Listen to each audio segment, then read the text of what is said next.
Bonjour à tous, très content car j'ai à mes côtés aujourd'hui un artiste qu'on diffuse beaucoup sur Logos FM. Il est à Clermont-Ferrand et il va nous parler de son titre Tu donnes et de son actualité. Bonjour Jérémy Frérot. Bonjour.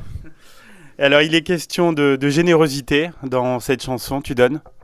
Ouais, c'est ça, le fait de, sans le vouloir le faire exprès, donner aux gens, et c'est ce que je raconte un peu dans la chanson. Elle part en fait de mon meilleur ami, euh, avec qui je suis souvent, et ce mec-là, il peut être triste, joyeux, tous les états, je serais hyper content d'être toujours à côté de lui. C'est ce que je raconte un peu dans cette chanson. Ouais. Est-ce qu'on peut parler un petit peu d'hymne à l'amitié, à l'amour aussi, puisque c'est assez large? Bah oui, complètement, et c'est pas obligé que ce soit un humain, ça peut être quelque chose, un animal. En fait, il y a toujours un petit truc dans notre vie qui, quand il est là, et on se sent mieux. Vous aviez envie de véhiculer un message plutôt positif? Ouais, bah c'est toujours l'envie de faire ça, bien sûr, de toujours être positif. Même dans les chansons un peu moins, j'essaie dans l'interprétation de la rendre plus positive. Ouais. Et vous l'avez écrit et composé avec un ami, je crois. Effectivement, ouais, je l'ai composé avec Ben Mazué, qui est arrivé avec cette idée-là, et on l'a composé chez lui. Euh, en écoutant un peu ce qu'on avait fait avant, et voilà, ça s'est hyper bien passé. Ça se passe toujours bien de toute façon avec Ben Mazué pour écrire des chansons. Un artiste de grand talent. Effectivement, ouais, et qui est très très productif. Ouais. C'est un titre plutôt audacieux, hein. Il mixe des sonorités électro et puis des guitares acoustiques. Ouais, c'était un peu l'envie de mélanger les deux.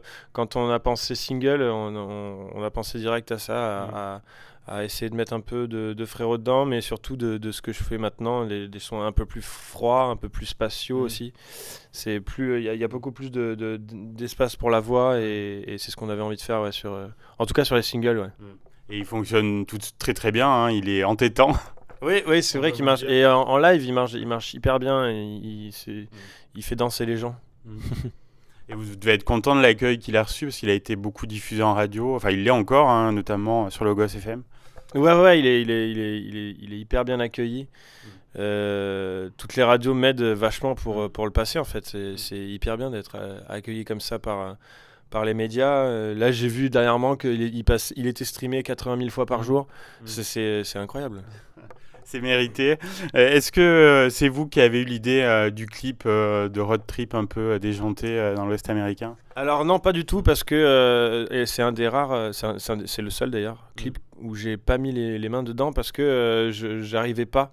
C'est la première fois que je tourne le clip d'une chanson qui a un message direct. D'habitude, je prends des petits chemins, il y a beaucoup plus de métaphores, le message est caché dans les chansons, et là il est pas du tout caché, il est vraiment direct, ce titre, et j'arrivais pas du tout à faire un clip dessus où je me voyais pas du tout remimer ce que dit la chanson, et c'était un peu compliqué, donc j'ai eu l'aide du label, j'ai eu l'aide d'un réalisateur, et ça s'est bien passé du coup. Il y a une ambiance un peu à la Thelma et Louise, on peut dire. C'est ça, ouais. C'est exactement ce qu'ils ont voulu essayer ce qu'ils ont essayé de faire, en fait, carrément. Parce que moi, j'avais pas du tout la référence, en fait. Thelma et Louise, moi, j'étais pas du tout cultivé là-dessus, et donc j'ai dû aller voir pour faire ce clip. Est-ce qu'on peut dire que c'est un morceau qui reflète davantage votre univers?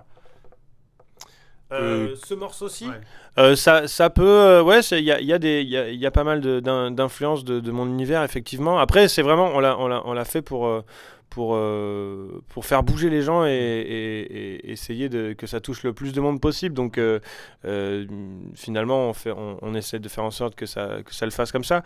Mon univers est vachement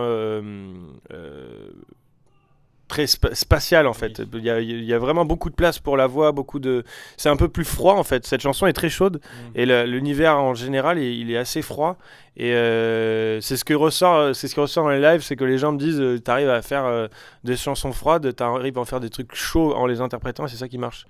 Et du coup, pour le coup, celle-là, j'ai pas besoin de la rendre chaude, elle est déjà. Ouais. Alors au-delà du single, votre album Matryoshka a été très très bien reçu. Vous avez lancé avec brio votre carrière solo. Est-ce qu'il y avait un peu de pression de votre côté? Sur l'album, non. Sur l'album, pas du tout, parce que. Enfin, une pression, en tout cas pour le créer, non, j'avais pas de pression là-dessus. Je m'étais pas dit est-ce que ça va marcher ou est-ce que ça va pas marcher. Je m'étais dit est-ce que je vais faire quelque chose de bien ou pas. C'était ça qui me faisait. Qui pouvait me faire peur, mais j'étais vachement bien entouré. Romain Joutard et Julien Grenier, qui sont les deux réalisateurs, m'ont hyper bien aidé, hyper bien dirigé. Ils ont même composé quelques-unes. Tu donnes, ils l'ont composé d'ailleurs. Et puis après, pour l'écriture, je me suis lancé tout seul parce que j'avais besoin de me prouver quelque chose aux gens, parce que les gens savent pas forcément que j'écris. Et ensuite, j'ai fait appel à Ben Mazué et Laurent Lamarca pour d'autres chansons. Et mon label et mon management m'ont vachement bien aidé, donc je me sentais hyper bien entouré pour l'album. C'était plutôt pour le live où il y avait plus d'interrogations. Vous avez expliqué avoir mis un certain temps à encaisser la nouvelle de la séparation des Frérots de la Vega.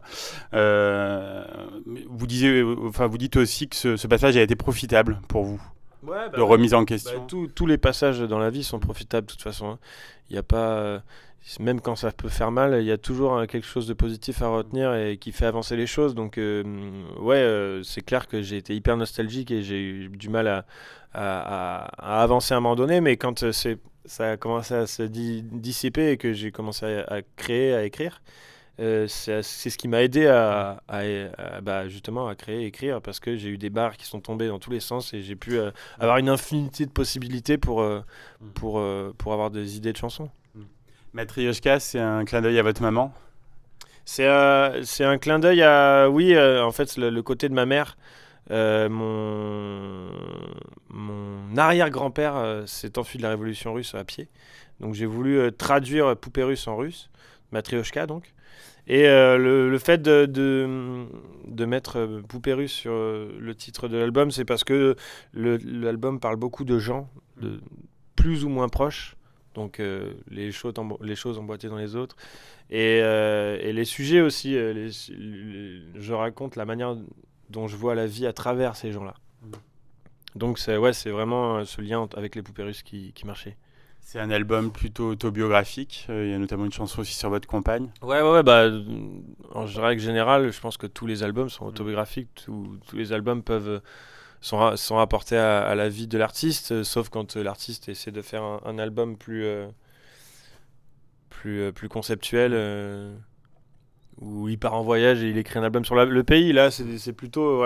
je m'inspire vraiment de ce que je vois, de ce que je vis, de ce que je lis, de ce que je vois. Ouais, voilà, il y a plein de trucs. On connaissait déjà votre timbre de voix unique, mais là, vous vous affirmez encore plus en tant qu'auteur-compositeur.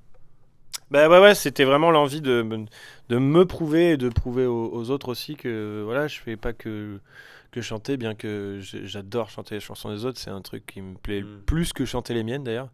Ouais. Mais écrire, j'aime beaucoup aussi, j'aime beaucoup dire des choses avec mes mots.